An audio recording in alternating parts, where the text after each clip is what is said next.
Bonjour à tous, ravi de vous retrouver dans cette nouvelle édition de Sénat 360, largement consacrée à la conférence de presse de Gérard Larcher, le président du Sénat qui s'est montré sévère vis-à-vis du macronisme et de la méthode du « en même temps ». Il évoque une rentrée délicate pour l'exécutif, une mauvaise séquence marquée par l'affaire Benalla.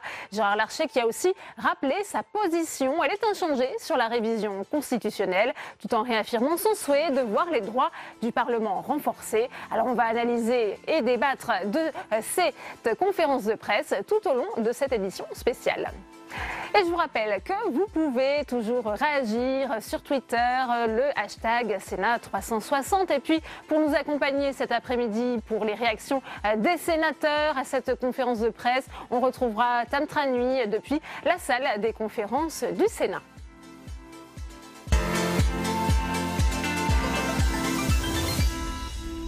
Alors je vous le disais en titre, Gérard Larcher s'est donc adressé ce matin aux journalistes dans une conférence de presse. Il s'est montré particulièrement à l'offensive vis-à-vis d'Emmanuel Macron. Je vous propose de les réécouter. Cette séquence est mauvaise pour l'exécutif et paradoxalement pour ceux qui je rencontre assez régulièrement, et ils se souviendront, je pense qu'elle était prévisible et la conséquence d'une illusion. Le « en même temps » et les limites de son concept qu'on disait novateur. L'illusion d'un monde nouveau qui serait débarrassé des conservatismes, des pesanteurs, des arrangements d'un ancien monde qui aurait disparu tel l'Atlantide au printemps 2017. Prôner une république exemplaire, et nous le partageons, et en même temps des passe-droits inexplicables, des nominations au point de suspension. Affirmer une volonté réformatrice et en même temps ne pas affronter l'obstacle d'une réduction indispensable de la dépense publique et de la pression fiscale. Insister sur le retour d'un exécutif qui décide, et c'est aussi important, et en même temps donner spectacle d'atermoiement sous forme de psychodrame sur le dossier du prélèvement à la source. Annoncer un pacte de confiance entre l'État et les territoires et tenir une conférence nationale des territoires sans les maires, sans les présidents de conseils généraux, sans les présidents de région. Imaginer une modernisation de notre Constitution et de nos institutions pour un meilleur fonctionnement de notre démocratie et en même temps avoir un projet qui, au fond, affaiblit le Parlement et la représentation des territoires. Je pourrais poursuivre et multiplier les exemples. En fait, le coup est rude et le jugement des Français paraît sévère. Alors avant de revenir sur les propos de Gérard Larcher, on va passer par la salle des conférences où nous attend Tam Tranui. Pour une première réaction, Tam, vous êtes avec la sénatrice socialiste Hélène Conway-Mouret. Et oui, Hélène Conway-Mouret, votre commentaire, votre réaction à ce discours très à l'offensive, on le disait, de Gérard Larcher ce matin par rapport à l'exécutif, par rapport au « en même temps » macronien et à ce nouveau monde qu'il prétend incarner. Je crois qu'il faut voir la conférence de presse de Gérard Larcher comme un avertissement pour l'exécutif, pour dire d'abord que le Parlement est au travail. Je crois que la session parlementaire qui s'est terminée en début août a montré que le Sénat jouait tout son rôle, à la fois dans l'amélioration des textes, mais aussi dans les affaires, notamment l'affaire Benalla, qui montre qu'on a un rôle à jouer pour protéger les institutions et faire en sorte que nous ne tombions pas dans un régime présidentiel voulu par le président Macron. Un régime présidentiel où il y a de nombreux passe-droits, pour reprendre les mots du président du Sénat, Gérard Larcher. Qu'en pensez-vous ? Écoutez, je crois qu'on est arrivé à saturation d'une image qui a été créée, d'où le terme d'illusion. En effet, une illusion très positive, l'arrivée d'un président jeune, plein d'ambition, avec une vision pour la France, pour l'Europe. Et on voit un an plus tard un président qui est en fait un roi nu, un roi qui est bien seul, puisqu'il ne peut pas écarter certains dans son entourage qui risquent de lui poser problème très bientôt, à cause de conflits d'intérêts et de différentes affaires qui ont émergé, et dont ils devront répondre. Et donc, on voit là aujourd'hui la fin d'une communication élyséenne très forte, qui a d'ailleurs occulté le reste du gouvernement, parce qu'on a des ministres inaudibles, tout était centré sur l'Élysée, et je crois que c'est la fin de cette partie-là, en tout cas. Et je crois qu'on en voit les faiblesses, et voilà, le roi est nu aujourd'hui. Que pensez-vous de cette rentrée pour l'Élysée, qui a d'abord été marquée par les démissions, notamment celle de Nicolas Hulot, une séquence difficile pour l'exécutif là encore? Oui, bien sûr, difficile mais prévisible aussi. Je pense que les ministres ont bien sûr un devoir de solidarité, mais je crois que là aussi Nicolas Hulot est arrivé au bout de ce qu'il pouvait supporter au bout d'un an, et qu'il voyait bien qu'il allait être complètement discrédité, en tout cas pas cohérent avec ce qu'il a défendu toute sa vie, et qu'à un moment il fallait que cela s'arrête. Donc c'est difficile. Je ne sais pas si le président a pris la mesure exactement de ce qu'il devait faire, mais je crois que toutes ces affaires, tout ce qui aujourd'hui pourrit le politique et continue à le pourrir, doit s'arrêter bien vite. Justement, l'exécutif tente de tourner la page, priorité aux sujets socio-économiques. D'ailleurs, là-dessus, il y a peut-être un point d'accord avec Gérard Larcher, qui lui aussi a parlé de ces nombreux sujets, qu'il s'agisse des retraites, de l'assurance chômage, du budget, et aussi de ces plans hôpital ou encore pauvreté. On connaît enfin les dates. Oui, et c'est heureux, mais nous n'avons pas forcément la même vision que Gérard Larcher ou que le président de la République, et nous jouerons notre rôle, nous, sénateurs socialistes en tout cas, dans des textes qui sont importants. Je crois qu'il faut arrêter la casse sociale. Je crois qu'il est temps que l'exécutif entendent enfin ce que les Français disent. Et les Français ne veulent pas forcément des réformes de la façon dont elles sont présentées aujourd'hui et mises en œuvre, surtout. Il y a notamment une réforme. On ne sait pas trop quand elle va avoir lieu. Cet hiver, a dit le Premier ministre. Je veux bien sûr parler de la révision constitutionnelle, de la réforme des institutions aussi. Est-ce que pour vous, cette réforme, elle est repoussée au calendes? Écoutez, je ne pense pas qu'elle soit prioritaire au vu de l'état des finances publiques. Ça ne serait pas de votre fait, mais vous ne seriez pas mécontente.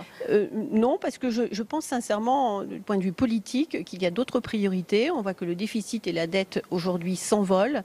On a une vraie fracture sociale dans le pays, des inégalités qui s'accroissent, la pauvreté aussi qui grandit. Et je pense que nous avons des réformes bien plus importantes à faire, à réaliser, en tout cas au Parlement.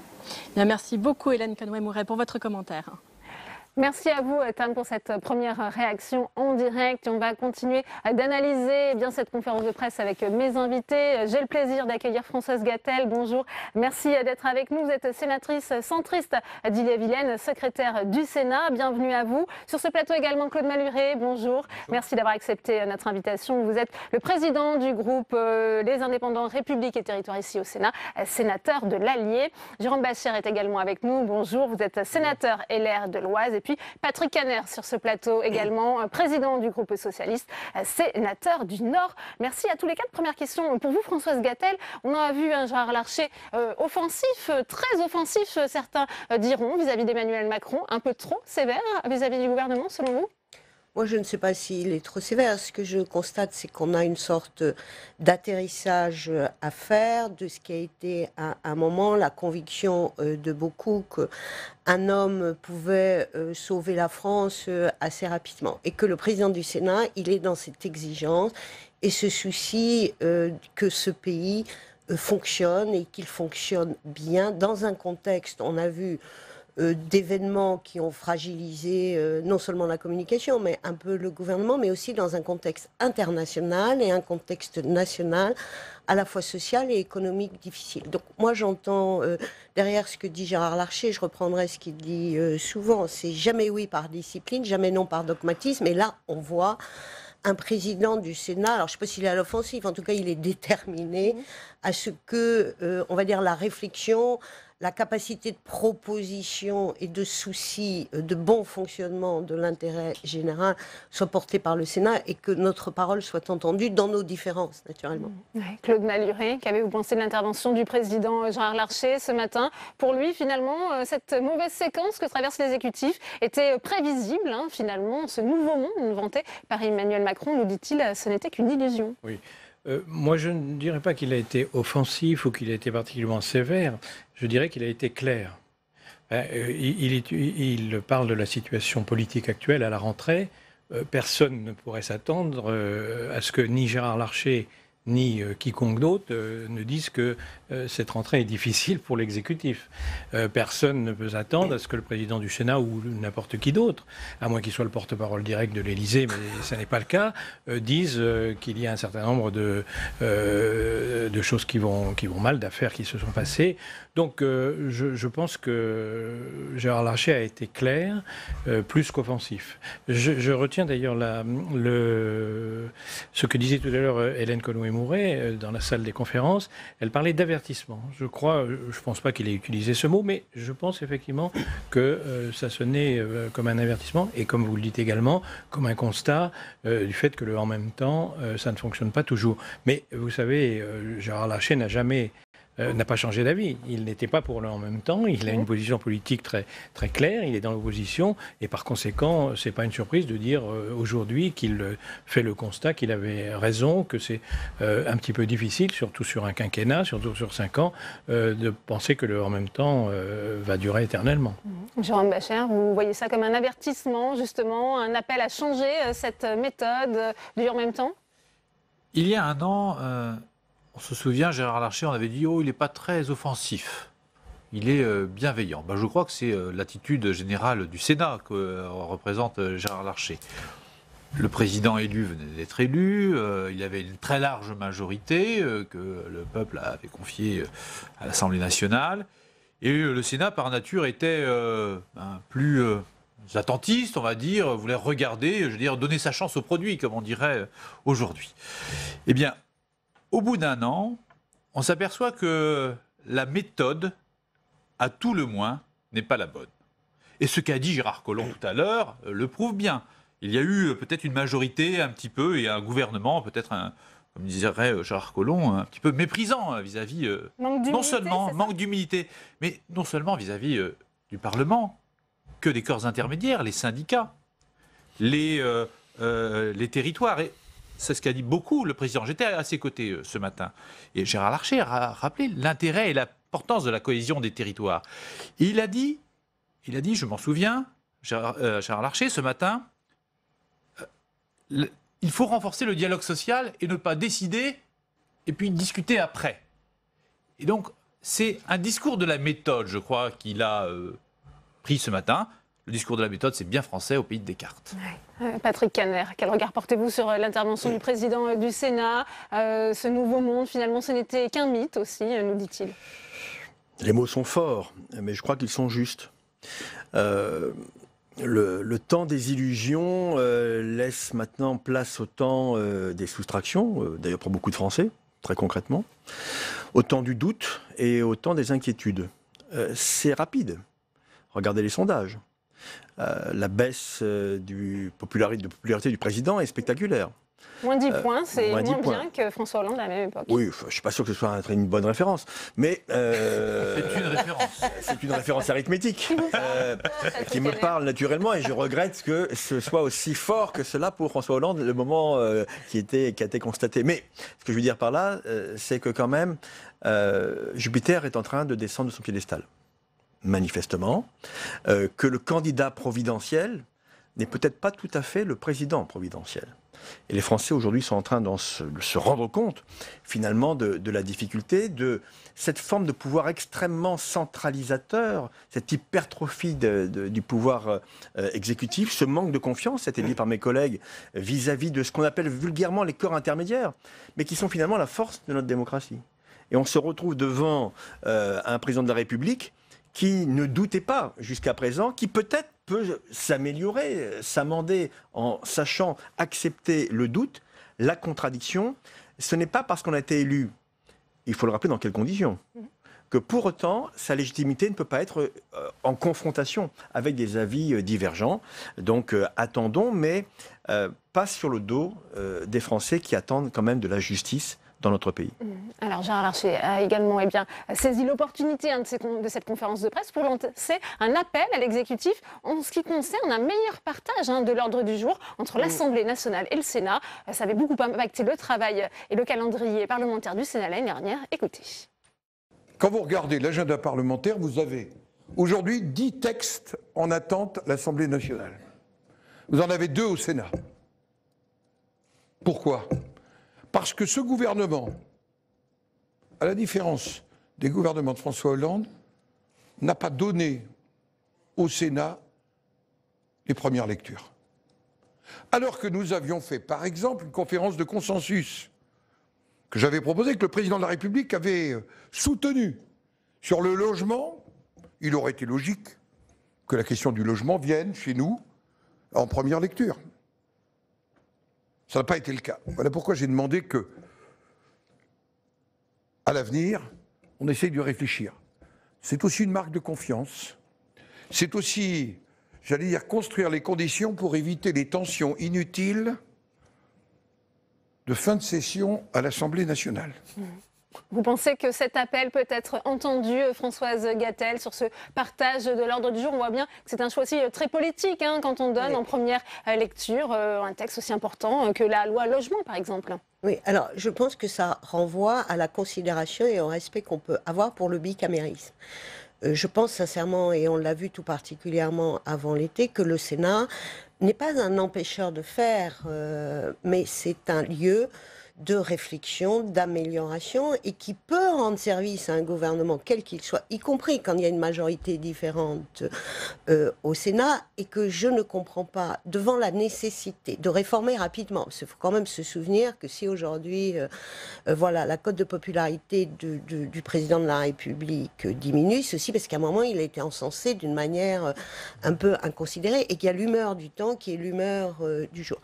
Mais je crois très sincèrement qu'il est très important que le président de la République et le gouvernement, qui ont pour slogan « En marche », comprennent une chose très très simple que l'on dit très souvent, tout seul on va plus vite, mais ensemble on va plus loin.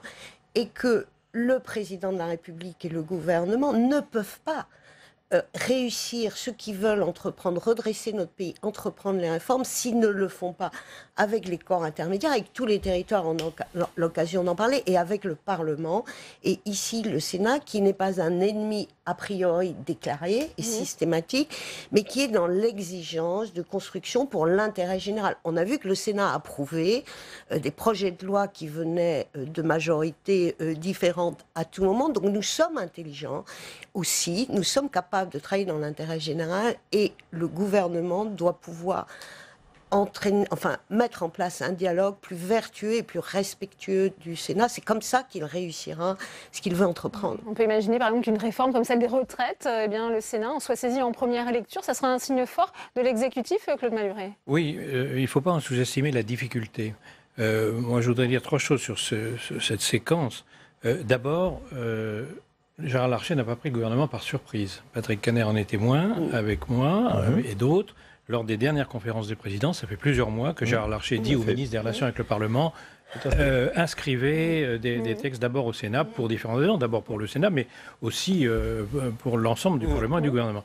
La deuxième réflexion, c'est que vous disiez ça a perturbé l'ordre du jour du Sénat, ça a perturbé les derniers mois, ça a perturbé pas seulement le Sénat, ça a autant perturbé l'Assemblée qui n'a pas pu, qui s'est encore plus englué que le Sénat, et ça a perturbé aussi le gouvernement qui n'arrivait plus et qui arrive encore moins aujourd'hui à faire passer ces textes dans le...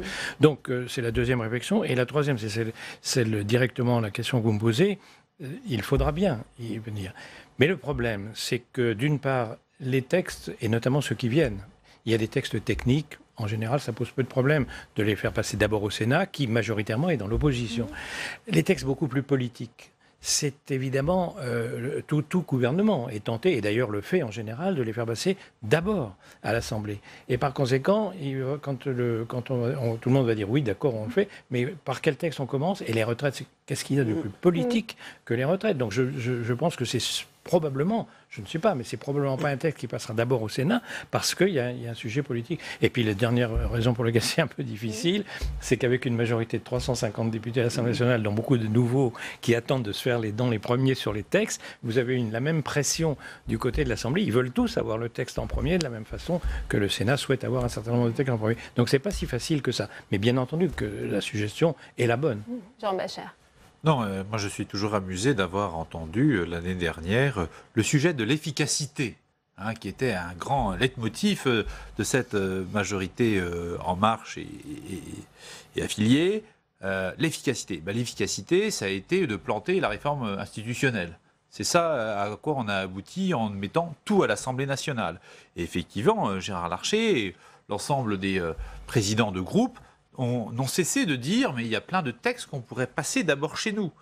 Et on a vu ce à quoi on aboutit. Au lieu d'avoir de l'efficacité, on a une chambre de députés qui n'a pas forcément une grande habitude parfois de la chose politique et des débats, qui se trouve à travailler le samedi, le dimanche, à ne plus en pouvoir, à dire on est débordé, et puis finalement à pas faire le travail. On va dire ça comme ça. C'est pas le programme qui a été affiché. Alors nous ne bloquons rien. Au Sénat, nous ne bloquons rien. Nous avançons. Alors nous avons été amenés, remarquez, à la fin de la session, à retoquer un texte sur les fake news, en disant ça commence à bien suffire de vouloir légiférer sur tout et n'importe quoi. Et donc, il faut se méfier. Le bicamérisme, comme le disait Françoise Gatel, c'est extrêmement important. L'Assemblée nationale, c'est la démocratie d'opinion. Et on sait que l'opinion est versatile. Elle est versatile. Donc on le voit dans les sondages. Eh bien, le Sénat, c'est plus la démocratie des idées et des convictions, avec un temps long, et qui sait mener les choses avec habitude, avec sérieux, et avec, en vérité, très peu de buzz. Ce n'est pas vraiment l'objectif du Sénat. Nous essayons d'avoir des positions construites pour l'avenir de la France. Oui. Patrick Kanner, vous avez connu, vous, en tant que ministre des Sports, un meilleur partage de l'ordre du jour. C'est possible ? C'est possible, c'est question d'une volonté politique. Gérard Larcher l'a confirmé, mais en écoutant mes trois collègues, je me suis souvenu à l'instant d'une conversation que j'avais eue avec un haut responsable d'En Marche, dont je tairai le nom, avant les élections législatives de juin 2017, et qui me disait « mais j'espère que notre majorité ne sera pas trop forte ». Il n'a pas été déçu, en se disant mais ça nous permettra d'avoir un équilibre potentiel. Et finalement, ça a été une vague En Marche qui a tout balayé, et tous les partis classiques ici représentés, qui sont parfois devenus des portions congrues de l'Assemblée. C'est pas bon pour la démocratie d'avoir une forme de sentiment de supériorité sur tous les autres. Et tous mes collègues, en tout cas socialistes de l'Assemblée nationale, d'ailleurs j'en profite pour vous dire que le groupe socialiste va se rappeler socialiste, va se dénommer à nouveau socialiste, qui est une très bonne chose pour l'Assemblée nationale, en tout cas je l'espère. Valérie Rabault le dira très prochainement. Mes collègues me disent mais on est maltraité. On est maltraité par la majorité, une forme de suffisance, de complexe de supériorité. Voilà, il faut faire attention parce que la démocratie s'anime avec une main tremblante, pour reprendre une expression consacrée de Montesquieu. Attention de ne pas se sentir dans une sorte d'impunité parlementaire qui ferait que finalement le bicamérisme serait de fait remis en cause, comme l'ont dit mes collègues ici présents. Alors, Jean Bacher, vous en parliez, on va maintenant s'attaquer à ce morceau de chouin qui devait vous occuper d'ailleurs au mois de septembre, c'est la révision constitutionnelle. On sait qu'hier, Édouard Philippe a promis qu'elle serait examinée cet hiver. Ça peut aller du 21 décembre au 21 mars, a rappelé le Premier ministre ce matin. Le président du Sénat a lui rappelé ces lignes rouges à ne pas franchir, mais il a également rappelé qu'il n'avait pas besoin finalement de cette réforme pour moderniser la Haute Assemblée. C'est un reportage de Fabien Recker. Très attendu sur le sujet, le président du Sénat maintient sa position sur la réforme constitutionnelle, interrompue depuis l'affaire Benalla. La révision constitutionnelle qui s'est arrêtée en fait place de la Contrescarpe. Je n'ai pas changé de position. J'ai répété que j'y étais favorable et je le demeure. Favorable, mais à 3 conditions. Pas d'atteinte au droit du Parlement ni au bicamérisme, une juste représentation des territoires et l'examen en bloc des 3 textes qui doivent modifier le fonctionnement de nos institutions. Un examen en bloc des textes qui soient constitutionnels, organiques et ordinaires, qui ont toujours formé pour nous un triptyque. Les projets de loi organiques et ordinaires faisant l'objet d'un bras de fer entre Assemblée et Sénat sur la réduction du nombre de parlementaires notamment. Gérard Larcher attend désormais que l'Assemblée nationale élise un nouveau président afin de poursuivre la discussion. En tous les cas, nous, on est disponibles. Vous connaissez les conditions de notre disponibilité. Reste la question du calendrier. Barré par les discussions budgétaires, l'examen de la révision constitutionnelle ne débutera pas avant l'hiver, comme le reconnaissait hier le Premier ministre. Françoise Gatel, le Sénat est disponible, mais on voit bien que le calendrier est extrêmement restreint pour cette réforme des institutions. Ça va être difficile pour l'exécutif de la faire passer. Et puis, c'est une sorte de piège qui se referme sur le gouvernement. Oui, mais les choses sont ainsi. Je veux dire, le Sénat a toujours, comme l'a dit Gérard Larcher, et nous, au groupe centriste, c'est notre position, il y a une exigence de sens. C'est-à-dire la réforme pour la réforme dont les gens ressortent, la diminution du nombre de parlementaires, ce sont, comment dire, comme des hochets qui n'ont pas de sens. Donc si on réforme la Constitution et qu'elle ait besoin d'être adaptée, d'évoluer, moi je l'entends et je le consens. Ceci dit, les exigences et la clarté du propos de Gérard Larcher, moi je l'ai fait mienne. Il y a entre autres deux sujets majeurs.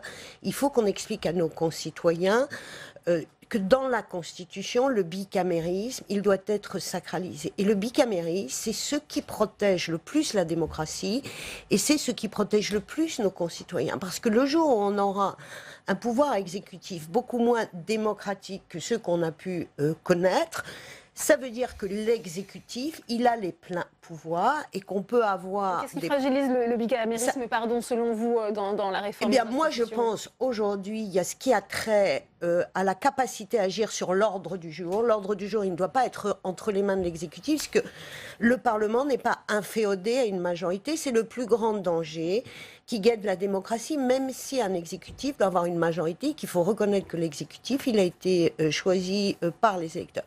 Et puis ici, nous sommes le représentant des territoires. Et moi, je suis très soucieuse, je partage les questions exigeantes de Gérard Larcher, c'est la représentativité des territoires. Parce qu'on va finir par cultiver le hors-sol, alors même que dans l'agriculture, on le condamne fortement, parce qu'il y a déjà l'application de la loi sur le non-cumul. Ce qui fait qu'on a des parlementaires qui, dans quelque temps, seront un peu sans racines et sans expérience. Des collectivités territoriales, alors même que ces collectivités territoriales exercent au nom de l'État des compétences extrêmement importantes. Et il faut que les territoires soient représentés d'une manière raisonnable. Donc le nombre de parlementaires est important parce que pour ce qu'ils représentent des territoires et de la capacité, de la nécessité de faire que l'action législative, elle ait du sens et qu'elle permette d'avoir une action publique efficiente et respecter l'équité pour tous les territoires. Oui. Claude Malhuret, sur cette réforme institutionnelle, il faut qu'elle se fasse comme un triptyque, c'est ce qu'a dit Gérard Larcher, sinon ça n'a pas de sens.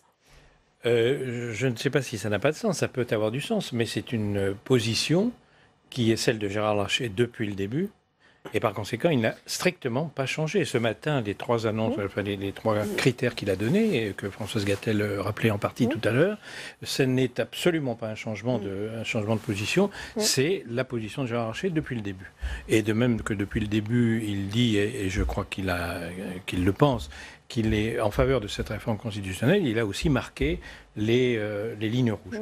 Par conséquent, il n'y a aucun changement de discours. Maintenant, sur le fait que cette réforme va se faire ou non, moi je n'en sais rien, et si je dois vous donner un avis, ou plutôt un sentiment, c'est que je pense qu'aujourd'hui, étant donné la fluidité de la situation politique, même le gouvernement et même le chef de l'État ne savent pas encore ni quand ni si cette réforme va être possible. Je pense qu'en fonction de l'évolution politique, ils vont essayer de la faire. Le tir apparaît très restreinte, on parle de 2 semaines début février.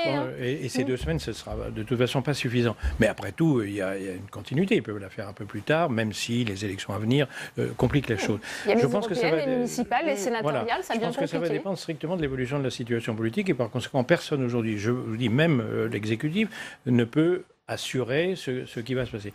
De mon point de vue, il y a peut-être un avantage à ce que la situation ne soit pas aussi claire qu'au début, aussi évidente. et aussi en faveur de l'exécutif et de sa immense majorité parlementaire, en tout cas à l'Assemblée. C'est que cette réforme, il y a des bonnes choses dedans. Tout le monde est d'accord pour voter, le Conseil constitutionnel, le Conseil supérieur de la magistrature, etc., etc.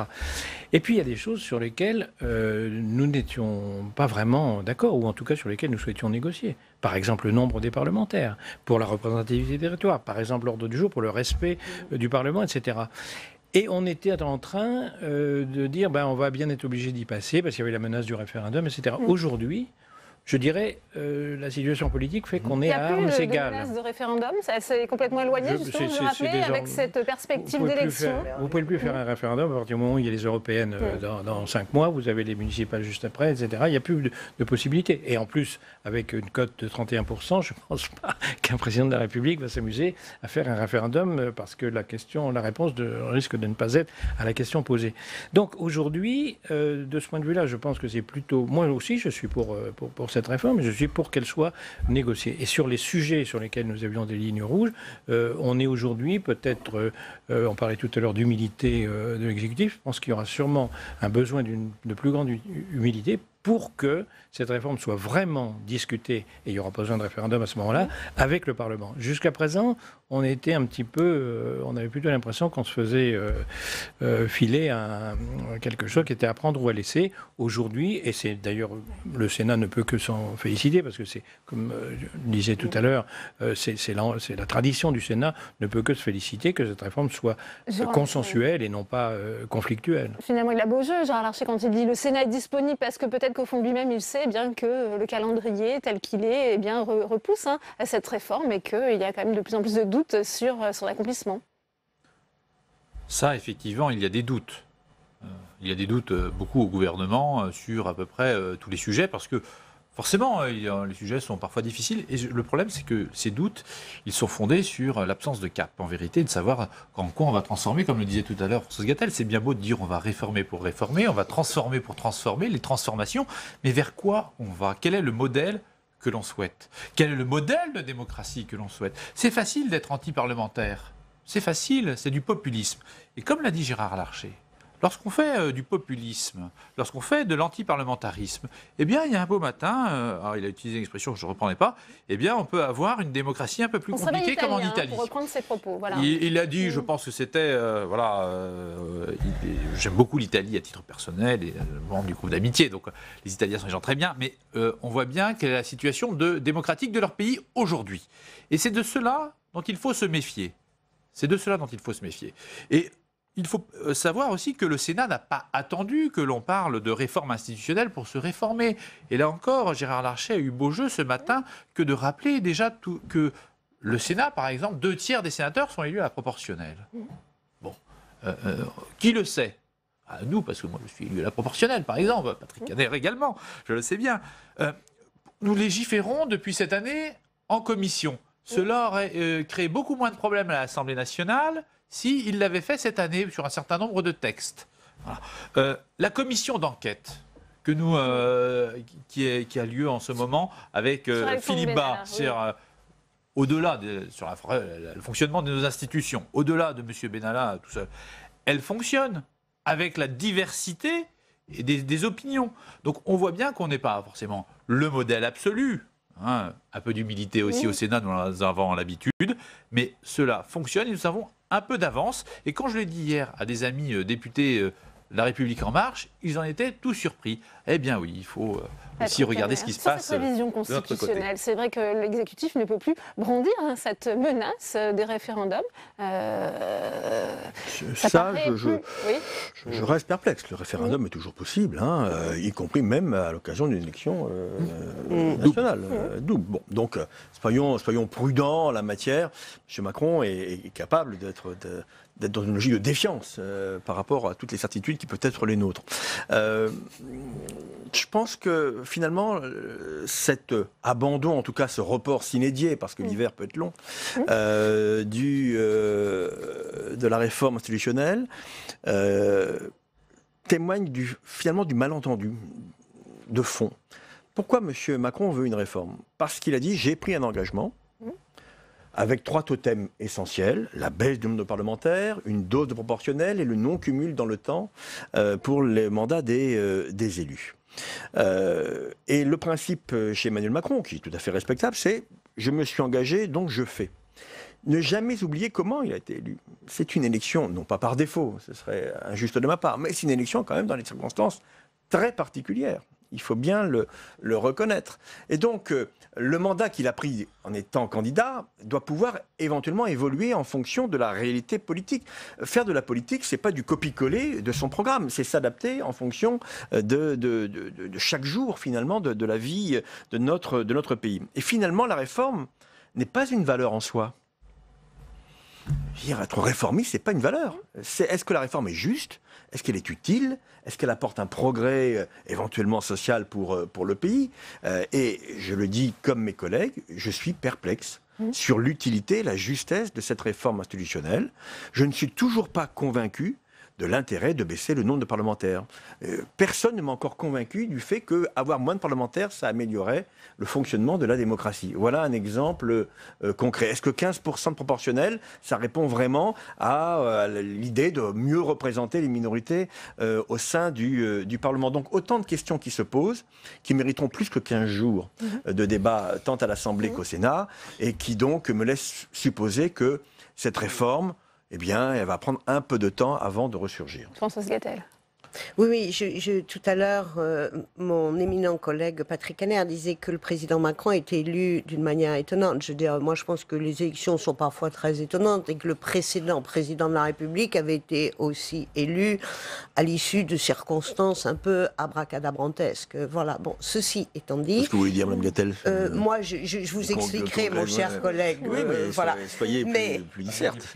Non, mais je veux dire que l'élection de François Hollande a été aussi une issue qui n'était pas forcément celle qui était initialement prévue. Donc, moi, je pense que c'est pas un argument. C'est sûr que Dominique Strauss-Kahn aurait été aussi élu. Ce n'est pas un argument. Ceci dit, je pense qu'il est important qu'une autorité, un exécutif, que ce soit dans une collectivité ou l'État, tienne quand même un peu les promesses qu'il a faites. Parce qu'on a quand même un vrai sujet de crédibilité. Par contre, là où je rejoins Patrick Kanner, c'est que je pense qu'il faut donner du sens aux choses et qu'il faut pouvoir dire, on l'a vu sur l'impôt, la retenue à la source. À un moment, on a dit, écoutez, si on n'est pas sûr, si on n'a pas de réponse et si on n'est pas sûr de limiter les risques, on ne sait pas si on va le faire. Qu'on soit capable d'aller dire, écoutez, la réforme constitutionnelle, c'est un enjeu important, on y croit, mais, chers amis, rappelons-nous le contexte international, le Brexit, les élections européennes, les montées du populisme, les phénomènes migratoires et la situation française et la nécessité de remettre notre pays, on va dire, sur des lignes peut-être plus positives à terme. Et que moi, je pense qu'aller dire que c'est très important, on regrette de ne pas pouvoir la faire maintenant, mais qu'il y a des urgences. Je pense que c'est entendable par les gens, à moins que le président de la République soit persuadé que la clé du ressort du pays est dans la réforme constitutionnelle, argument que je ne partagerai pas. Très rapidement, en complément de Françoise Gatel, qui d'ailleurs a dit qu'il faut sacraliser le bicamérisme. Je préfère plutôt le sanctuariser que le sacraliser pour des raisons de conception laïque des choses. Mais en dehors de la facétie, on aurait dû travailler cette réforme différemment. La réforme Sarkozy, qui a été une très importante réforme, on est pour, on est contre, les socialistes étaient contre à l'époque, je pense qu'aujourd'hui ils seraient plutôt pour, mais ce que je veux dire, c'est qu'elle a été précédée d'une commission des sages, la commission Balladur, qui a travaillé, qui a consulté, qui a préparé. Là, moi, en tant que, à l'époque, nouveau président du groupe socialiste républicain au Sénat, j'ai été consulté 1 heure, en tout et pour tout, par le Premier ministre et Madame Belloubet, dans le bureau d'Édouard Philippe, point barre, en disant rendez-vous la prochaine fois. Et à l'époque, on a reçu les 31 ou 32 premières propositions sans aucun commentaire. C'est pas correct.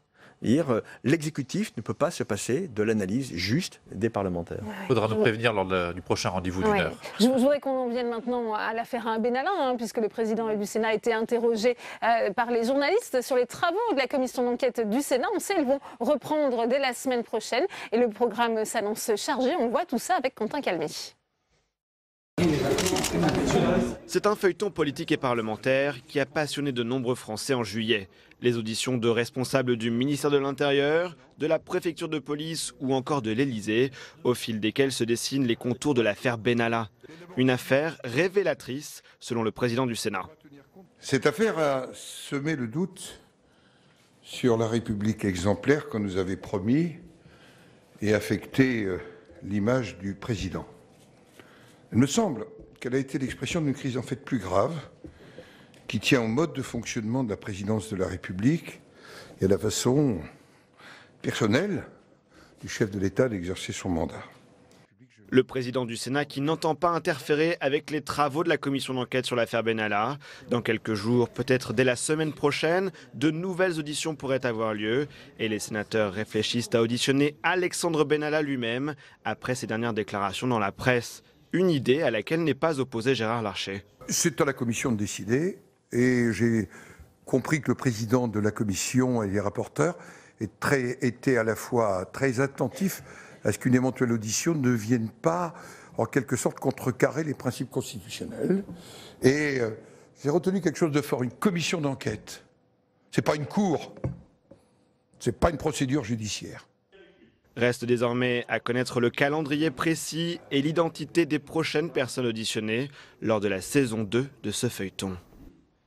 Et d'ailleurs, c'est une information au Public Sénat. On en sait un peu plus sur le calendrier de cette commission d'enquête. Elle reprend dès mercredi prochain à 15h avec l'audition de 3 personnalités dont on ignore pour l'instant l'identité. On va retourner salle des conférences puisqu'on va écouter Philippe Bas qui a répondu, c'était il y a quelques instants, aux questions de Tam Tranui.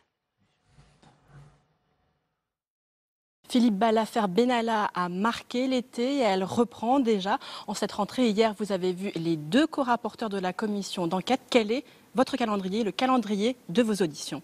Comme nous l'avions annoncé avant la trêve estivale, nous reprenons notre travail dès la semaine prochaine et nous communiquerons régulièrement, comme nous avons pris l'habitude de le faire, sur les auditions auxquelles nous allons procéder.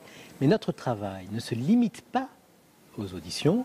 Nous faisons aussi des demandes de documents. Nous constituons notre propre dossier. Notre but ultime, c'est de produire un rapport public qui fasse la transparence, autant que possible la vérité des faits, mais qui surtout fasse des recommandations pour éviter que ce type de défaillance ou de dysfonctionnement ne se reproduise. Vous avez parlé donc de ces pièces que vous demandez. Vous avez fait part d'un certain nombre de documents que l'Élysée vous refusait, notamment bien la fiche de paye et la fiche de poste d'Alexandre Benalla. Comment le justifie l'Élysée? Est-ce qu'il y a encore d'autres pièces qui posent problème? Je dois dire que je ne me focalise pas sur les pièces qui nous manquent, car nous avons déjà obtenu beaucoup de documents. Mais j'ai donné l'exemple, en effet, de documents qui ne me paraissent pas relever du secret d'État le plus absolu. La rémunération de M. Benalla, pour savoir comment, au fond, l'employeur qui était l'Élysée le situait dans une hiérarchie de services publics. Et puis, d'autant qu'il y a eu un problème sur la question de la rémunération. On nous avait dit qu'il n'avait pas été rémunéré, et en fait, il l'a été. Je veux y voir clair. Et puis, deuxièmement, nous voudrions connaître la fiche de poste. C'est peut-être encore plus important parce que nous avons bien entendu les collaborateurs du président de la République qui nous disent non, il ne s'occupait pas de la protection rapprochée du président de la République. Mais alors, ça nous interpelle parce qu'on se demande pourquoi toutes les photos et les vidéos où on le voit accompagner le président de la République le montrent dans une position très typique de celle d'un garde du corps. Et puis par ailleurs, quelle est sa formation et quel est son métier? Sa formation, c'est garde du corps, il l'a fait pour des artistes, des hommes politiques, pour le candidat Emmanuel Macron. Alors on a l'impression que la seule chose pour laquelle il est réellement qualifié, ce serait celle qui n'est pas dans sa mission.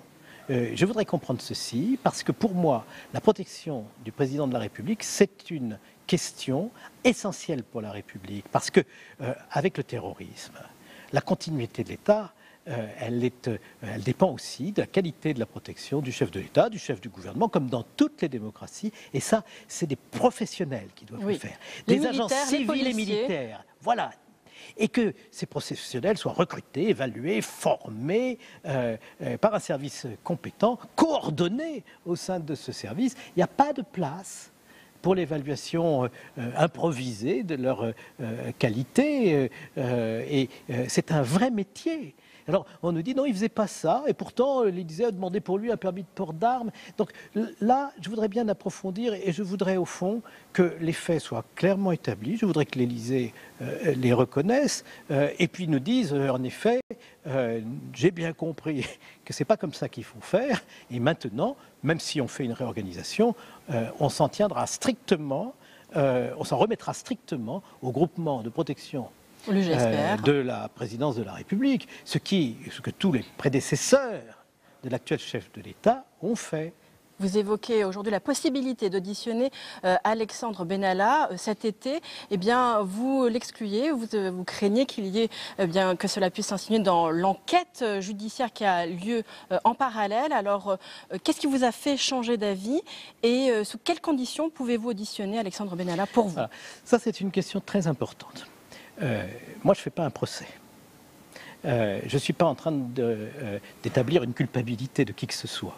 Avec la commission des lois, avec Jean-Pierre Sueur, avec Muriel Jourdan, je voudrais que nous portions notre attention exclusivement sur le fonctionnement de l'État.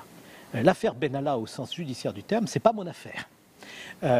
Néanmoins, M. Benalla lui-même a dit par voie de presse il y a quelques semaines, j'ai très envie d'être auditionné. Moi, c'est en réalité parce que je suis soucieux de ses propres droits de la défense que je m'étais interrogé en disant, dans notre pays, quand il y a une enquête judiciaire, c'est plus difficile d'entendre des personnes, c'est pas impossible, parce qu'on l'a fait dans l'affaire des paillotes de la Corse, et on l'a fait dans l'affaire Cahuzac. Il y a eu des précédents, effectivement. Donc on peut le faire, mais il faut le faire avec beaucoup de précautions. Et du coup, on a un programme pour la semaine prochaine qui est déjà établi. Premières auditions mercredi. Je n'exclus pas que nous répondions en quelque sorte à la perche qui nous a tendue, mais en y mettant les conditions pour ne pas empiéter sur le travail de la justice qui, pour moi, président de la commission des lois, est un travail indépendant et différent, avec des objectifs différents. Faut-il le huis clos pour cela, par exemple? Non, je veux dire, c'est pas la question. La question, c'est si nous l'auditionnons, il faut le faire sans poser des questions qui portent à son comportement, sur son comportement le 1er mai, quand il a prêté main forte aux forces de l'ordre. Ça, c'est l'affaire de la justice. Par contre, qui nous explique comment il avait établi des relations avec la préfecture de police, son rôle dans la sécurité du président de la République, ça, c'est intéressant. Et donc, moi, je cherche à réunir le plus d'informations, et donc je n'exclus pas, en effet, cette audition. Et nous prendrons la décision le moment venu. Bien, merci beaucoup Philippe Bas d'avoir répondu à mes questions. On attend donc avec impatience que cette audition d'Alexandre Benalla puisse avoir lieu dans les prochaines semaines. Si jamais nous la décidions. Oui, on ne va pas attendre 6 mois. Hein. Merci beaucoup Philippe Bas. Merci à vous, Tam. En attendant, je le rappelle, c'est une information publique Sénat. Les auditions reprendront bien la semaine prochaine dès 15h avec l'audition de 3 personnes proches de ce dossier. Claude Malhuret, cette commission d'enquête Benalla, ça a donné finalement un coup de projecteur assez inattendu sur la Haute Assemblée, sur plus largement le rôle, l'utilité du bicamérisme. Oui, je crois que tout le monde l'a remarqué, la différence entre la commission d'enquête, la façon dont s'est passée la commission d'enquête à l'Assemblée et la façon dont elle s'est passée au Sénat, et elle continue à se passer. D'abord, elle continue longtemps, alors qu'à l'Assemblée, on a essayé d'expédier ça assez rapidement et ça a mal marché. Ici, au Sénat, comme d'habitude, on prend son temps, ça permet d'aller plus en profondeur. Et je pense que cette commission, c'est la façon dont elle se passe, est un exemple, à la fois pour le bicamérisme et un exemple tout simplement pour le Parlement. En ce qui concerne l'audition, moi je vais vous donner un sentiment personnel. Il faut l'auditionner, Alexandre Benalla. Moi je sais, peut-être qu'on va interroger le Conseil constitutionnel pour savoir s'il est possible d'interroger pendant une procédure judiciaire. Oui. Moi, je ne suis pas constitutionnaliste, mais je suis libéral. Je crois que la séparation des pouvoirs, je crois qu'on est en France après Montesquieu et d'autres. Je suis vraiment pas du tout à l'aise avec le fait de pouvoir faire une commission d'enquête sur quelqu'un qui est accusé pour 2 raisons essentielles. La première, c'est que même à son corps défendant, parce qu'il peut faire des erreurs et tout, il peut témoigner contre lui-même sans même le vouloir, et que par conséquent, ça, c'est vraiment très, très regrettable. Et deuxièmement, que comme on va ne pas vouloir interroger sur des sujets qui sont en rapport avec le problème judiciaire, on va probablement stériliser les questions. On va se contenter de questions qui vont être très langue de bois parce qu'on va avoir peur. Et donc, ça ne sera même pas utile pour la Commission. Donc, à titre personnel, moi, je suis extrêmement réservé, si ça doit se faire et si c'est constitutionnel, pourquoi pas, mais je suis extrêmement réservé sur le fait d'interroger dans une commission d'enquête.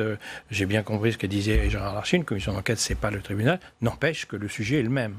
Et par conséquent, je suis assez mal à l'aise avec ça. Il faut bien comprendre une chose, c'est quelle est la différence entre le judiciaire et une commission d'enquête. Vous n'avez pas le droit de mentir devant une commission d'enquête. Vous jurez de dire la vérité, rien que la vérité. Ce n'est pas le cas lorsque vous êtes mis en examen et accusé devant un tribunal. Vous avez, excusez-moi, le droit de mentir. Vous ne serez pas condamné parce que vous mentez. Parce que vous êtes accusé. Un faux témoignage, vous êtes condamné, mais pas lorsque vous êtes accusé. Ça fait partie de la liberté, de la démocratie, etc. Donc, on voit bien qu'il y a du coup une dissymétrie. Et on ne peut pas se permettre, dans le respect justement de la séparation des pouvoirs, à ce que quelqu'un se dise maltraité parce qu'il a été écouté par une commission d'enquête. Alors, il faut faire très attention, effectivement, et au groupe des Républicains, avec Philippe Bas, nous étions posé la question. Patrick Kanner avait posé la question dans l'hémicycle. Est-ce qu'il faut entendre M. Benalla ? Il faut l'entendre, pas sur le sujet sur lequel il est inquiété. Alors, il faut faire attention à ce qu'il n'y ait pas de débordement et que lui-même ne déborde pas. C'est ça le problème. Et ça, c'est un exercice très difficile. En tout cas, ce que dit l'affaire Benalla, nous, on n'est pas intéressés de savoir s'il a violé la loi. On est intéressé de savoir s'il y a eu des dysfonctionnements de la démocratie et des institutions. Et que, moi je vais le dire, à un moment il faudra avouer, très simplement, qu'il y a eu un phénomène de cours complètement craintif qui a créé M. Benalla. Voilà sans doute la vérité, il suffirait de le dire. Et ça aurait dégonflé largement cette affaire. Patrick mais Kanner, faute avouée, à lui pardonner, faute n'est pas avouée. L'audition d'Alexandre Benalla. Je dois pas le pour que je l'ai demandé le 24 juillet. Donc je ne me dédie pas. Ça, c'est à la commission d'en décider. Ça peut être une manière de traiter la question.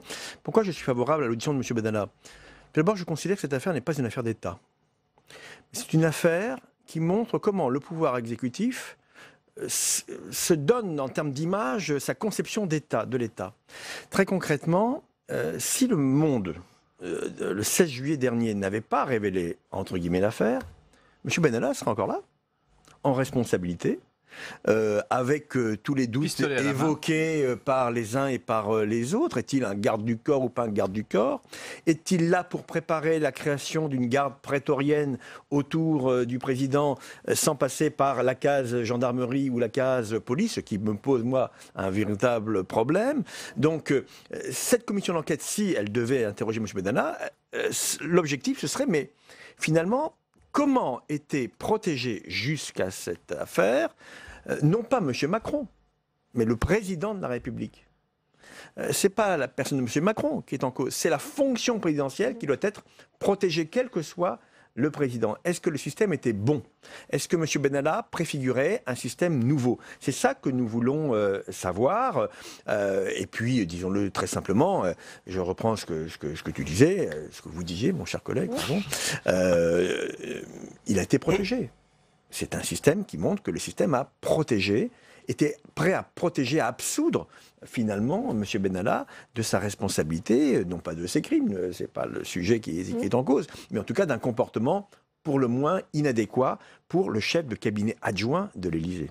Françoise Gatel, jusqu'où le Sénat doit-il aller justement dans ses travaux ? On voit qu'il y a des positions différentes sur cette audition d'Alexandre Benalla. Oui, ce qui montre que le Sénat réfléchit sérieusement. Moi, je voudrais d'abord saluer le travail exemplaire qui a été accompli par Philippe Bas, la Commission et les deux rapporteurs, parce qu'on a bien vu que le Sénat conduisait cela avec exigence, avec rigueur, et en même temps, il ne s'était pas transformé en tribunal ou en lieu un peu incroyable, comme on a vu ailleurs, où chacun utilisait ça pour des choses qui n'étaient pas l'objet, et c'est indigne, et je pense que ça dessert la réflexion qui est la nôtre. Voilà. Ensuite, Philippe Bas a raison de rappeler que un Parlement n'est pas une juridiction.